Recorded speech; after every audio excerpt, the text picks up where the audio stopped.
Gopal rowdy sheeter రాజుతో కలిసి సమీరపై దాడి చేసేందుకు ప్లాన్ చేస్తాడు. గోపాల్ సమీర కొడుకుని తీసుకొని తన కారులోంచి దిగిన స్పాట్ ని మల్లేశం ఐడెంటిఫై చేస్తాడు. అది దట్టమైన నల్లమల అడవిలోని శ్రీశైలం డ్యాం ప్రాంతం కావడంతో గోపాల్ తన కొడుకుని ఏం చేశాడో అని సమీర కంగారుపడుతుంది. అక్కడి నుంచి రిటర్న్ అవుతున్నప్పుడు కొందరు రౌడీలు సమీరపై దాడి చేస్తారు. సెక్యూరిటీ గార్డ్స్ చేతిలో చావు దెబ్బలు తిన్న ఆ రౌడీ గ్యాంగ్ అతి కష్టం మీద వాళ్ల చేతిలోంచి తప్పించుకొని చెట్లల్లోకి పారిపోయారు. గార్డ్స్ ఆ గ్యాంగ్ కోసం చాలాసేపు వెతికారు. చీకటి పడడంతో ఇక వాళ్లు దొరకరని అర్థమై కారు దగ్గరకు తిరిగి వచ్చారు. ఆ గొడవలో పడి కుమార్, క్యాబ్ డ్రైవర్ ఏమరపాటుగా ఉన్నప్పుడు మల్లేశం అక్కడి నుండి చల్లగా జారుకున్నాడు. ఆ రౌడీలే కాకుండా మల్లేశం కూడా తప్పించుకోవడంతో కుమార్ కంగారుపడ్డాడు. వెంటనే వినోద్కి కాల్ చేసి జరిగింది చెప్పాడు.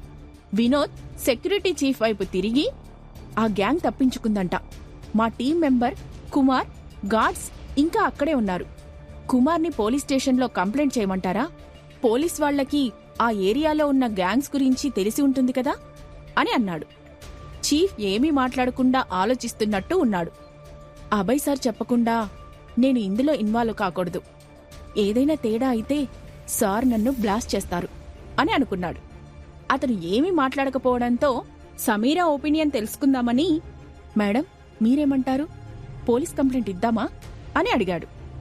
ఇప్పుడు అలాంటివి వద్దు, వాళ్ళని వచ్చేమనండి అని అంది సమీరా. ఆమె అలా అన్నాక ఇక తను మాట్లాడితే బాగోదని సెక్యూరిటీ చీఫ్ కామ్గా ఉన్నాడు. దీని వెనక ఎవరు ఉన్నారో నాకు బాగా తెలుసు. బాబు గురించి తెలియకుండా తొందరపడితే గోపాల్ వాళ్లు మరింత పగ పెంచుకుంటారు అని సమీరా అనుకుంది. ఇంతలో అభయ్ సార్ లైన్లో ఉన్నారు మేడం అని అంటూ సెక్యూరిటీ చీఫ్ తన సెల్ సమీరా చేతికి ఇచ్చాడు. హలో అని సమీరా నెమ్మదిగా అంది. ఆర్ యు ఆల్ రైట్ అని అడిగాడు అభయ్. అతని గొంతులో ఆందోళన గమనించిన సమీరా మనసులో ఆమె కళ్లల్లో నీళ్లు తిరిగాయి. చాలా ఆపదలో ఉన్నప్పుడు నా అన్నవాళ్లు ఆప్యాయంగా పలకరిస్తే కలిగే ఎమోషన్ అది. సమీర మౌనాన్ని అర్థం చేసుకున్న Abhay, don't worry, I'm coming for you, get some rest అని అంటూ సెల్ పెట్టేశాడు. అభయ్ గొంతు విన్నాక సమీర కాస్త రిలాక్స్ అయింది. అభయ్ ఉంటే అన్నీ చూసుకుంటాడు. తనిచ్చే మోరల్ సపోర్ట్ ఇప్పుడు నాకు చాలా అవసరం. కానీ నా కొడుకుని వెతకడానికి అతనిని సాయం చేయమని ఎలా అడగను? తను నాకేమీ కాడు. మా ఇద్దరి మధ్య అంత గొప్ప పరిచయం కూడా లేదు. కాస్త అట్రాక్షన్ ఉన్నంత మాత్రాన దానిని పెద్దగా ఎగ్జాగ్రేట్ చేసుకోవడం వల్ల మా ఇద్దరి జీవితం ఎఫెక్ట్ అవుతుంది. తనలాంటి మంచి మనిషికి నా వల్ల చెడ్డ పేరు రాకూడదు అని అనుకుంది. మరోవైపు చెట్లల్లో చాలా దూరం పెరిగెత్తిన మల్లేశం చివరికి హైదరాబాద్ వెళ్లే రోడ్డు పట్టుకుని అటు వెళ్తున్న లారీ ఎక్కాడు. డ్రైవర్ పక్క సీట్లో కూర్చుంటే దొరికిపోతానని వెనక ఉన్న బస్తాల మధ్య సెటిల్ అయ్యాడు. ఈ దాడి వెనక రాజు ఉంటాడని ఊహించిన మల్లేశం అతడిని బాగా తిట్టుకున్నాడు. డబ్బులు వస్తాయంటే ముందు వెనక ఆలోచించకుండా ఇలాంటి తింగర పనులకు ఒప్పుకొని చివరికి నన్ను ఇరికిస్తాడు. వీళ్లకి నా ఇల్లు తెలుసు. నా కోసం వెతుకుతూ వచ్చేలోగా మా ఆవిడని తీసుకుని ఎటన్నా వెళ్ళిపోతాను అని అనుకున్నాడు. సెల్ తీసి రాజుకి కాల్ చేశాడు. అది స్విచ్ ఆఫ్ అవ్వడంతో ఇందాక వచ్చిన కుర్రోళ్ళు ఆల్రెడీ రాజుకి ఇక్కడ జరిగింది చెప్పుంటారు. దానితో సెల్ కట్టేసి ఎక్కడికో జంప్ అయి ఉంటాడు అని అనుకున్నాడు. అదే టైంకి రాజు వేరే సిమ్ నుంచి గోపాల్కి కాల్ చేశాడు. సమీరకి పెద్ద దెబ్బలు తగల్లేదని, వాళ్లు పంపిన కుర్రోళ్లకే నడ్డి విరిగి హాస్పిటల్లో చేరాల్సి వచ్చిందని, మెడికల్ ఎక్స్పెన్సెస్ కింద మరో 25,000 ఎక్స్ట్రా పంపమని రాజు అడగడంతో గోపాల్ జావకారిపోయాడు. ఈ మధ్య నా టైం బాగున్నట్టులేదు. ఏది ప్లాన్ చేసినా బెడిసి కొడుతోంది అని డల్గా అనుకున్నాడు గోపాల్. అప్పుడే అక్కడికి వచ్చిన పద్మ గోపాల్ నీరసంగా ఫేస్ పెట్టడం చూసి, ఏమైందండి, కాల్ ఎవరు చేశారేంటి అని మృదువుగా అడిగింది. ఎవడో ఒకడు చేశాళ్లే, సన్నాసి కబురు చెప్పడానికి అని విసుక్కుంటూ అన్నాడు. గోపాల్ సీక్రెట్ మిషన్ ఏదో ఫ్లాప్ అయ్యిందని పద్మకి అర్థమై కామ్గా అక్కడి నుంచి వెళ్ళిపోయింది. రేపటి నుంచి హాస్పిటల్ దగ్గరే మకాం వేయాలి. ఏదో ఒక టైంలో తులసిని చూడాలని సమీర అక్కడికి ఖచ్చితంగా వస్తుంది. దీనితో గొడవ పడితే పని జరగడం లేదు కాబట్టి 4 మంచి మాటలతో బుట్టలో వేసి సైన్ చేయించుకుంటాను అని అనుకున్నాడు. మరోవైపు సెక్యూరిటీ కార్లో ఉన్న ఫస్ట్ ఎయిడ్ కిట్ తీసుకున్న సమీర తన బ్యాగ్లో ఉన్న చిన్న అద్దంలో చూసుకుంటూ నుదుటిపైన గాయానికి నీట్గా డ్రెస్సింగ్ చేసుకుంది. సమీర చేతులు నైపుణ్యంగా కదలడాన్ని వినోద్ ఆసక్తిగా చూశాడు. నిజంగా మేడం చాలా టాలెంటెడ్. ఇందాక కర్రసాము చేసి ఫైటర్ అనిపించుకున్నారు. ఇప్పుడు డాక్టర్లా పర్ఫెక్ట్ డ్రెస్సింగ్ చేశారు. తనే ఓ అద్భుతం అని అనుకున్నాడు. వినోద్ ఆ స్పాట్కి వెళ్లడానికి 3:30 గంటలు సరిపోతుందన్నాడు. కాని 5 గంటల పైనే పట్టినట్టు ఉందని ఆలోచించిన సమీర అదే విషయాన్ని అతడిని అడిగింది. ఆ మల్లేశం అలాగే చెప్పాడు మేడం. చివరి వరకు మిస్గైడ్ చేయాలనే అనుకున్నాడు. తన మీద కేసవుతుందని ఎస్ఐ చక్రపాణి బెదిరించాక గాని నోరు విప్పలేదు. వాడి మాటలు నమ్మి డే టైంలో సన్లైట్ ఉన్నప్పుడే అక్కడికి వెళ్లి రావచ్చని అనుకున్నాం. లేకుంటే ఎర్లీ మార్నింగ్ జర్నీ ప్లాన్ చేసుండేవాళ్లం అని అపాలజైజ్గా చెప్పాడు. No problem. అయినా మీ ప్రోగ్రాంలోకి నేను ఎంటర్ అయ్యి అంత స్పాయిల్ చేశాను అనిపిస్తోంది. బాబుని కలవాలనే తొందరలో ఎమోషనల్గా ఆలోచించాను. అందుకే లాజిక్ మిస్ అయింది అని అంటూ నవ్వింది. It's our pleasure madam. మీరు మాకు మోరల్ సపోర్ట్ ఇవ్వడానికి వచ్చారు అని అన్నాడు వినోద్. ఇందాక అభయ్ ఫోన్లో అన్న మాటలు గుర్తు చేసుకుంది సమీర. తను చెప్పినట్టు నేను కాసేపు రెస్ట్ తీసుకుంటాను అని అనుకొని సీట్ వెనక్కి వాల్చి రిలాక్స్డ్గా పడుకుంది. బాగా అలసిపోవడంతో వెంటనే గాఢ నిద్ర పట్టేసింది. ఎప్పటికో గాని తనకి మెలకువ రాలేదు. ఎవరో తనని చేతుల్లో పొదివి పట్టుకున్నట్టు అనిపించడంతో ఉలిక్కిపడి పైకి లేవబోయింది. డోంట్ పానిక్, ఇట్స్ మీ అని చెవి దగ్గర అభయ్ గొంతు వినిపించడంతో సమీర సర్ప్రైజ్ అయింది. దానితో తన నిద్రమత్తు వదిలిపోయింది. కారు స్మూత్గా ముందుకు వెళ్తోంది. ఆమె పక్క సీట్లో అభయ్ కూర్చొని ఉన్నాడు. తను అప్పటిదాకా అభయ్ పక్కకి ఒరిగి నిద్రపోయి ఉంటానని సమీరకి అర్థమైంది. ఆమెకి మూవీ థియేటర్లో జరిగిన సీన్ గుర్తుకు వచ్చి షై ఫీల్ అయింది. పూర్తిగా తన సీట్లోకి జరిగి స్ట్రైట్గా కూర్చుంది. సెక్యూరిటీ చీఫ్ వినోద్ అక్కడ లేరు.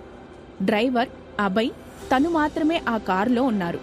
సమీర ఎవరి గురించి చూస్తుందో అర్థమైన అభయ్, వాళ్ళు వెనక కారులో వస్తున్నారు అని అన్నాడు. సారీ, ఒళ్ళు తెలియనంత నిద్ర పట్టేసింది. మీరెప్పుడు వచ్చారు అని అడిగింది. మేబీ 1 అవర్ అని నవ్వుతూ అన్నాడు అభయ్. అప్పటినుంచి అభయ్ని తిండిగా వాడేసుంటానా అని అనుకుంది. ఆ ఆలోచన రావడంతో సమీర పూర్తిగా డోర్ వైపు సర్దుకొని కిటికీకి తల ఆనించి కూర్చుంది. సమీర ఏం ఆలోచిస్తుందో అర్థమై అభయ్కి నవ్వు వచ్చింది. అతని చూపు సమీర నుదిటిపై పడింది. పెయిన్ ఎక్కువగా ఉందా? ఇంకా ఎక్కడైనా ఇంజురీస్ అయ్యాయా అని అడిగాడు. లేదన్నట్టు తల ఊపిన సమీర, కరెక్ట్ టైంకి గార్డ్స్ వచ్చి వాళ్ళని అడ్డుకున్నారు, లేకుంటే ఈ పాటికి అని ఆగింది. అభయ్ వైపు తిరిగి అతని రైట్ హ్యాండ్ని తన 2 చేతులతో అందుకుంది. థ్యాంక్ యూ సో మచ్ అని అంది.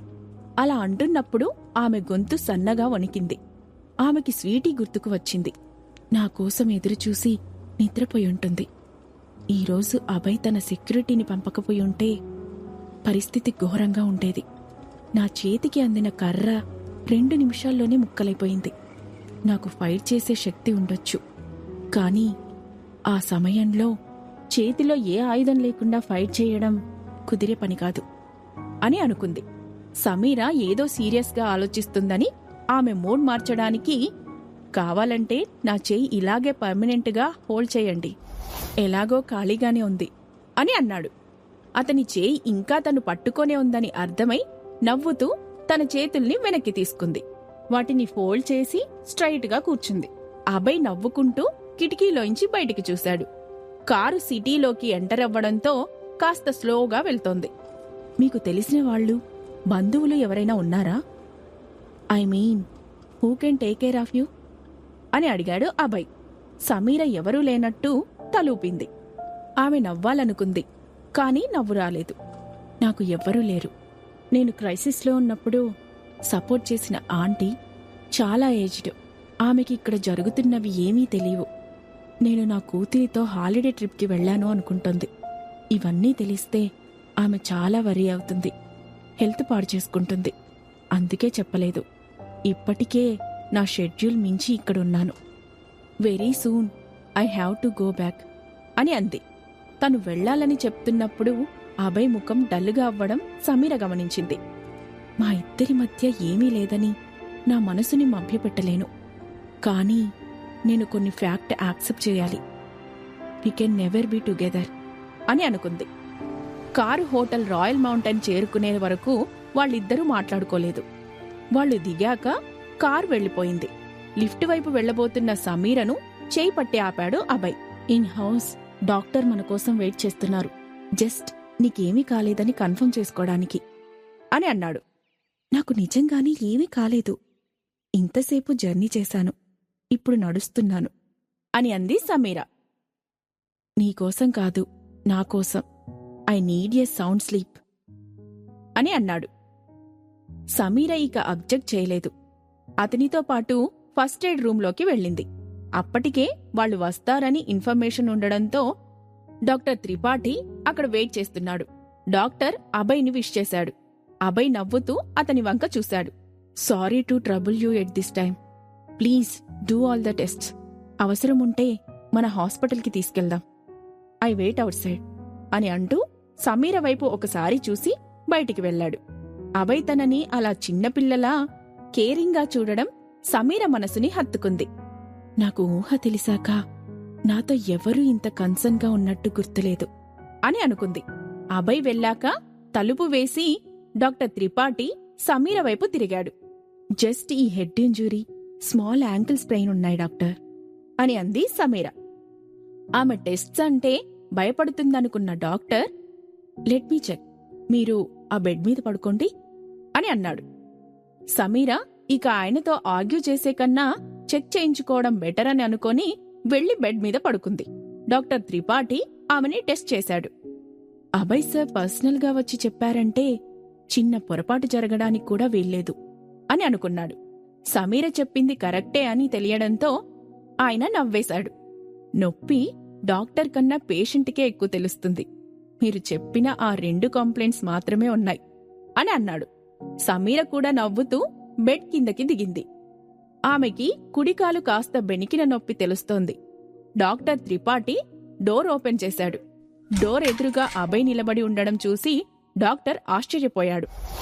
ఆయన ఇంతసేపు ఎక్కడికి వెళ్లకుండా ఇక్కడే నిలబడ్డారా అని అనుకున్నాడు. అభయ్ డాక్టర్ వెనక ఉన్న సమీర వైపు చూశాడు. అతని కళ్లలో డాక్టర్ సమీర గురించి ఏమి చెప్తాడా అని ఆతృత కనిపిస్తోంది. అది గమనించిన doctor, she is perfectly alright. Pain రిలీఫ్కి టాబ్లెట్ ఇస్తాను. రేపటికి అంతా నార్మల్ అయిపోతుంది అని అన్నాడు. ఓకే, థ్యాంక్యూ డాక్టర్ అని అన్నాడు అభయ్. డాక్టర్ అక్కడ ఉన్న మెడికల్ కిట్లోంచి 4 పెయిన్ కిల్లర్ టాబ్లెట్స్ తీసి సమీరకి ఇచ్చాడు. మేడం, ఇప్పుడొకటి వేసుకోండి, రేపు మార్నింగ్కి కూడా పెయిన్ ఉంటే ఇంకొకటి వేసుకోండి అని అన్నాడు. సమీర ఆ టాబ్లెట్స్ తీసుకొని డాక్టర్కి థ్యాంక్స్ చెప్పింది. అభయ్ సమీర వంకే ఎక్కువగా చూస్తుండడం డాక్టర్ కనిపెట్టాడు. ఇద్దరూ మేడ్ ఫర్ ఈచ్ అదర్లా చాలా చక్కగా ఉన్నారు అని అనుకున్నాడు. డాక్టర్ తమ వంక అదోలా చూడడం సమీర గమనించింది. అభయ్ ఈరోజు చాలా ఎక్స్ప్రెసివ్ మూడ్లోకి వెళ్ళిపోయాడు అని అనుకుంది. ఇక తన పని అయిపోయినట్టు డాక్టర్ అక్కడ్నుంచి వెళ్ళిపోయాడు. సమీర అభయ్ వైపు తిరిగి, ఇక నేను వెళ్తాను అని అంది. అప్పుడేనా? నాకు చాలా ఆకలిగా ఉంది. లెటస్ ఈట్ సంథింగ్ అని అన్నాడు. అతను ఒక కిడ్లా అడగడం చూసి సమీరకు నవ్వు వచ్చింది. హేం, ఒక్కరే తినలేకపోతున్నారా అని అడిగింది. హా, ఇంకా చాలా పనులు ఒక్కడినే చేయడం ఈ మధ్య ఇష్టంగా ఉండడం లేదు. ఎవరన్నా తోడుగా ఉంటే బావుండు అనిపిస్తోంది అని అన్నాడు. సమీర గొంతులో ఏదో అడ్డుపడినట్టు చిన్నగా దక్కింది. ఇక మాటలు చాలించమని ఇండైరెక్ట్గా చెప్తోంది అని అర్థమై అభయ్ గట్టిగా నవ్వాడు. ఆ కారిడార్లో అభయ్ నవ్వు ఎకో అవ్వడంతో దూరంగా నిలబడ్డ స్టాఫ్ ముఖాలు చూసుకున్నారు.